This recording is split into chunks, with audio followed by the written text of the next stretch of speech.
మేము మాట్లాడుతూనే ఉంటాం, కొట్లాడుతూనే ఉంటాం.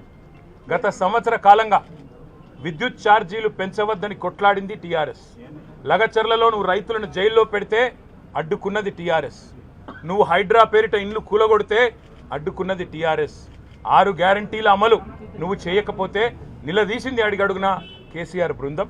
తప్పకుండా మా దృష్టి మేము మళ్ళించాం. నువ్వేదో నా మీద కేసు పెట్టి నన్నేదో చేసి దానివల్ల మా పార్టీ క్యాడర్ను, మా నాయకత్వాన్ని నువ్వు దారి మళ్లింపు, దృష్టి మళ్లింపు దిశగా ప్రయత్నం చేస్తాను అనుకుంటున్నావు రేవంత్ రెడ్డి.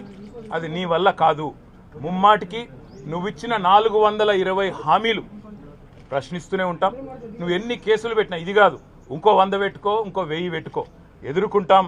న్యాయస్థానాల మీద, ఈ దేశంలోని చట్టాల మీద, భారత రాజ్యాంగం మీద మాకు సంపూర్ణమైన గౌరవం, సంపూర్ణమైన విశ్వాసం ఉంది. నువ్వు ఏ ప్రశ్నలన్నా అడుగు, సమాధానం మా కాడ ఉంది. ఎందుకంటే మేము నిజాయితీగా ఉన్నాం. నీలాగా లుచ్చ పనులు చేయలేదు, నీలాగా తుచ్చపు పనులు చేయలేదు, చేయబోము. నికార్సైన తెలంగాణ బిడ్డగా, కేసీఆర్ గారి రక్తం పంచుకొని పుట్టిన కేసీఆర్ కొడుకుగా చెప్తా ఉన్నా, తెలంగాణ కోసం అవసరమైతే చస్తాను తప్ప ఎట్టి పరిస్థితుల్లో ఇట్లాంటి లుచ్చగాళ్ళ ముందు మాత్రం తల వంచను. తప్పకుండా కొట్లాడుతూనే ఉంటా, పోరాడుతూనే ఉంటా. తెలంగాణ జయించేదాకా, ఈ కాంగ్రెస్ కబంధ హస్తాల్లోంచి తెలంగాణ బయటకు వచ్చేదాకా కొట్లాడుతూనే ఉంటాను, ప్రతిజ్ఞ చేస్తా ఉన్నా. థ్యాంక్